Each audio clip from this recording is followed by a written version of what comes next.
Welcome back sa ating channel. At ito na ang ating Filipino food mukbang o Filipino food or Filipino breakfast mukbang pero gabi na. At nakasimangot na yung kaharap ko dito, gutom na. So, wala nang chuchu-ba-chuchu, let's eat. Okay, Han, let's eat. Ito nga pala ito. Masarap siya, cinnamon peach. So, sabi dito, 11 grams lang yung sugar kada 100 ml o 100 ml. Pero, matamis. Baka yung cinnamon. Lasang-lasa. And also, I'd like to include, English muna tayo. I'd like to include sa video, I really love you, Han. I really love my husband for letting me cook the smelly fish inside the house. Wala siyang sinasabi pero you can see on his face that he's not happy about the smell. So thank you. Okay, let's eat na. Ito nga pala brown rice na fried ko. Hindi na ako nakakuha ng bawang dahil sobrang nagmamadali na.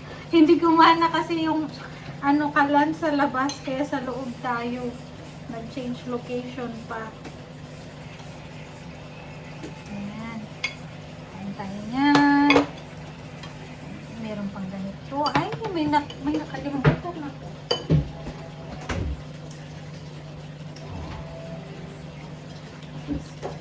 Ipakita ko din to sa inyo.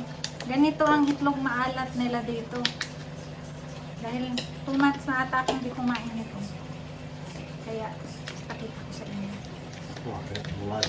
Hmm? How is it? Kumakain siya ng tuyo pero ayaw niya magpakita. How is it? It's like a leather. Para daw leather.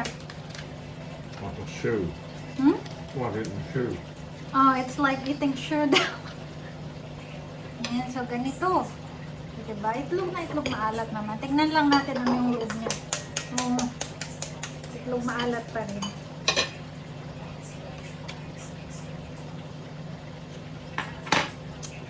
Shell. Hindi siya masyadong pula. Pero okay na lasa. Gusto ko din hindi masyadong maalat. Let's eat. Meron pala ako dito mustasa and kamatis. Kain muna tayo guys bago chika. Dahil gutom na mi. How is it, Han? Sarap. Ganda pala yung angle na ganito. Parang maliwanag ang buhay.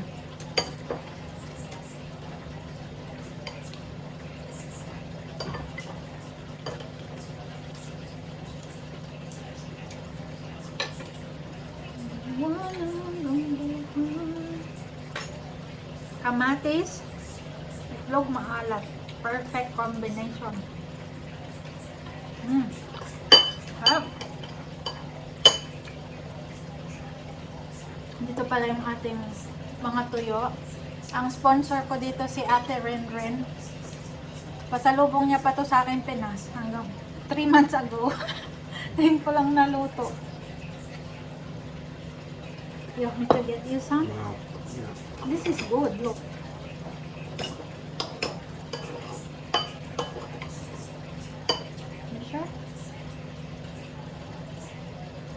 It's soft. It's not that it won't kill you or anything. Takot siya sa tinik ng bangus.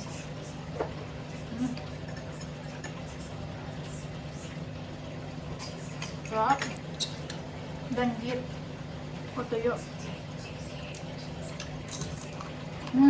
Crispy. Huwag na tayo magsuka. Gutom namin. Perfect.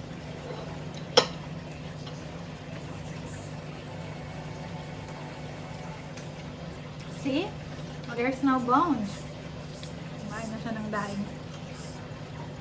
Bayan niyo sa future guys, mabudol ko na yan siya na sumama sa aking mga mukbang-mukbang. At least ngayon katabi ko siya.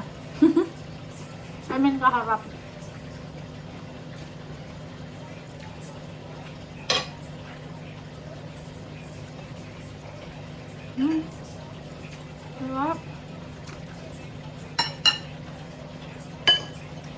Ganito na yung bibiling kong ano, itlog maalat ngayon kasi hindi siya ganun kaalat. Hindi lang nga ganun kapula pero yung lasa niya okay.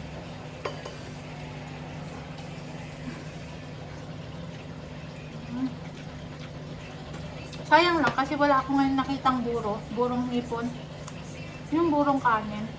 Kapampangan style. Okay lang.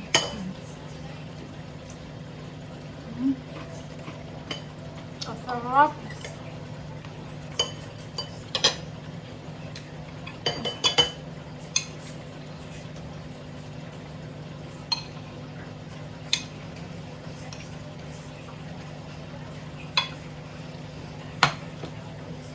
Tapos, may binigay na ganito si Ate Renren. Uri din siya ng tuyo.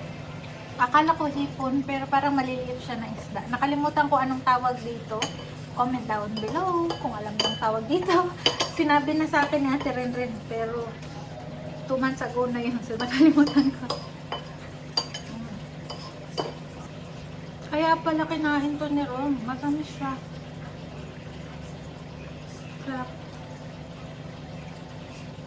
Finale ko yung tuyo. Dahil 1 year na ako hindi nakakain nun. 2 yung audience ko dito. Isang may buntot, isang wala.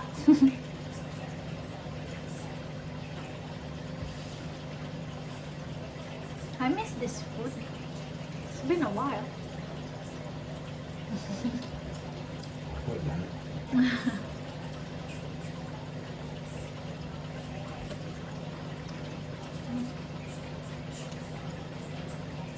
Perfect. Sulit ang bagong gising na pagluluto. Bagong gising gabi na. Katulog kasi ako. Winter kasi dito guys. Naka t-shirt lang ako ngayon kasi mainit naman dito sa loob.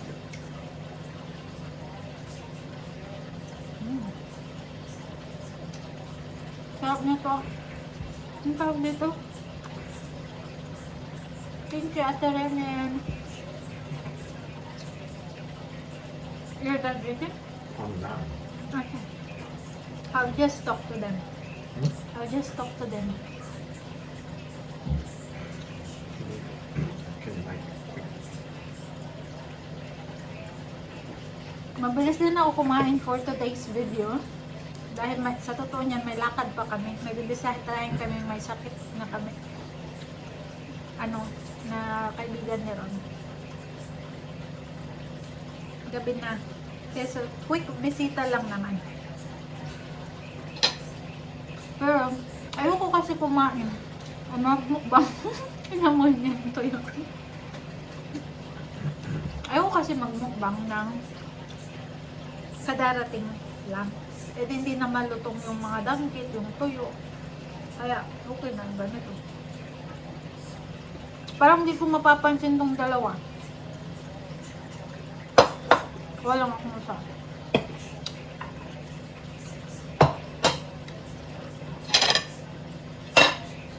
Parang ito ang mapapansin ko. Ito.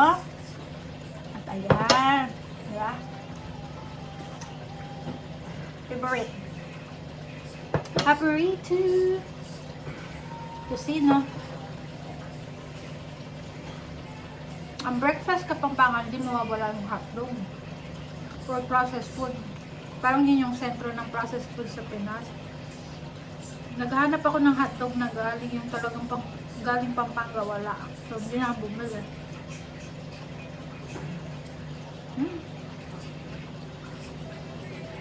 Perfect talaga. Lalo na gula.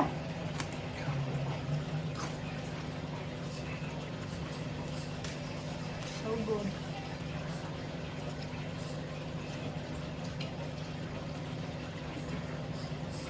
Kung alam ko lang, kala ko kasi dati medyo malungkot, ako lang magbablog. Kasi after, hindi ko ma-share yung pagkain sa mga... Dati kasi nagmumukbang ako after, ma-share ko sa bahay. At least ngayon, na-share ko sa asawa ko. Masaya din pala. Kasi parang first time niyang makita. Hindi ko alam, nakalimutan ko palang i-mute yung TV. Makapiright ba pag ganun? Hindi ko sure. Mm.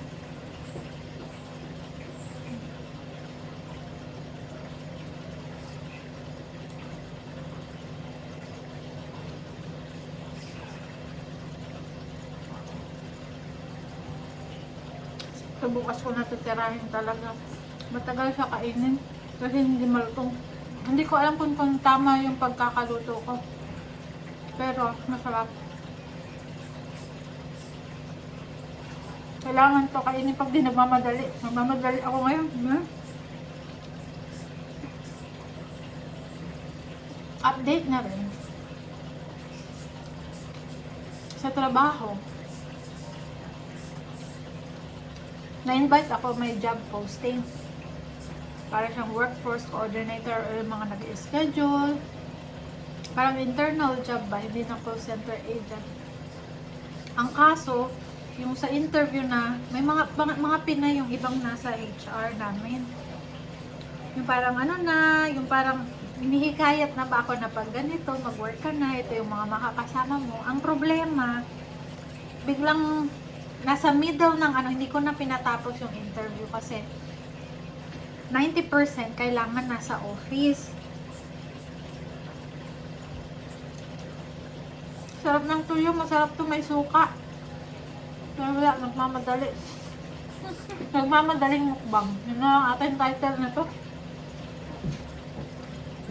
Sinubukang magmukbang kahit basic. Ano bang i-title ko dito? Nagmamadaling mukbang.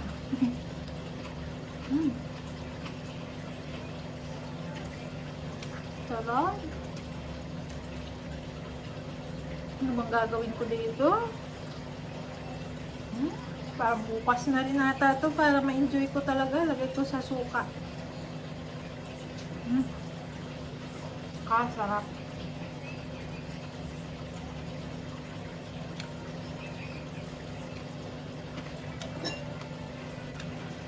Fairness, na ubos ko yung kanin. Dami-dami din yan. So, pagmamadali. So, yun na nga.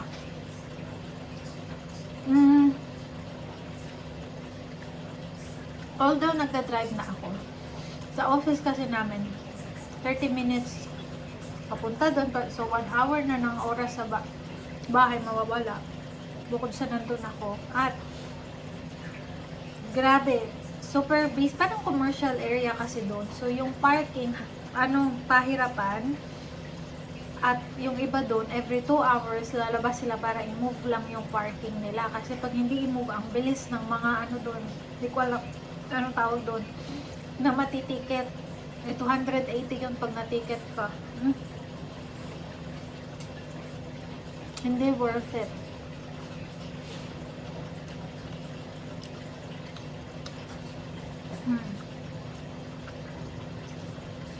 Pangalawa, pumunta kami sa bangko. Nag-open kami doon ng isa pang account. Tapos sa pagchichikahan namin nung banker, yun, na-chika ko na nag-work ako sa bangko na yun, sa call center nila. Bigla niya akong in-offer. Sabi niya, why not work in the bank? Here. So, ako naman natamim eh. Kasi nga, paalis, papunta ng Pinas. So, baka, after holiday, baka lang. Hindi ko alam kung papaabutin ko pa na mag 2 years ako sa work ko ngayon, or baka pag uwi, maghanap na ako ng iba. Baka lang. Kasi yung work ko ngayon, okay kung okay ang swelduhan at lahat, okay ang management and all. Yun nga lang nga, pag nasa bangko ka, tapos call center, saludo talaga ako sa mga call center agent, tapos bangko. Hindi mo lang kung maaawa ka, may inis, lahat ng emosyon magagamit. Minsan matatakot, pero alam mo yung masasanay ka na ganun. Gusto ko sana yung makahanap ng trabaho na yung tumutulong ka at alam mo yung napapasaya mo, although hindi naman,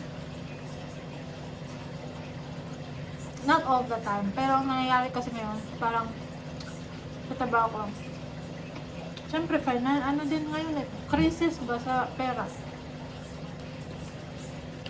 Daming basta yun. Hirap magsabi, baka may nanonood dito na katrabaho ko. But yeah. Proud na ako sa sarili ko at nagtagal ako dyan. Kasi yung nakausap ko dun sa bangko, nag-try din yung nanay niya pala sa pinagtatrabahuan ko. 1 month lang daw kasi nga, ano ba, yung mental health talagang masusubok. Kung hindi malakas, mapaparesign ka talaga agad.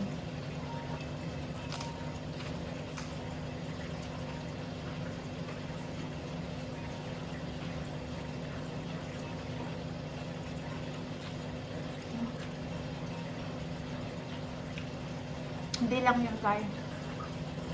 Kahit malakas yung mental health mo, parang may hila. Ganon.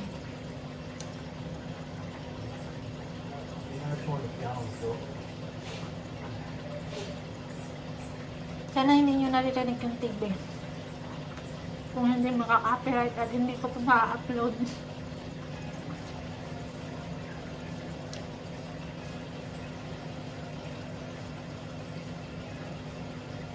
Ayun. Yun ang update. At yun nga, kung kailan tayo aalis. Punta tayo ng Pinas ng August 10. Dahil 11, birthday yan ni Mother Hen. Hindi niya pa yan alam. Kaya pag pinost ko to, either papunta na tayo ng Pinas o nasa Pinas na tayo. Yun. Iso-surprise natin siya.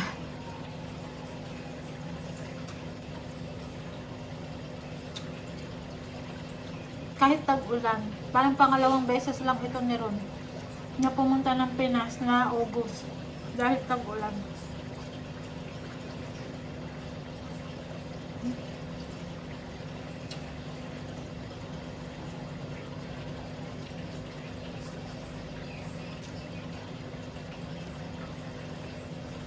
Para ba akong patay gusto dyan sa video? Namadalil ako.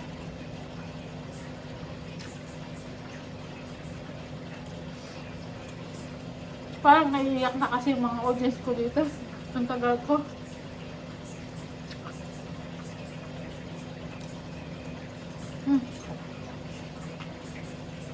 Grabe.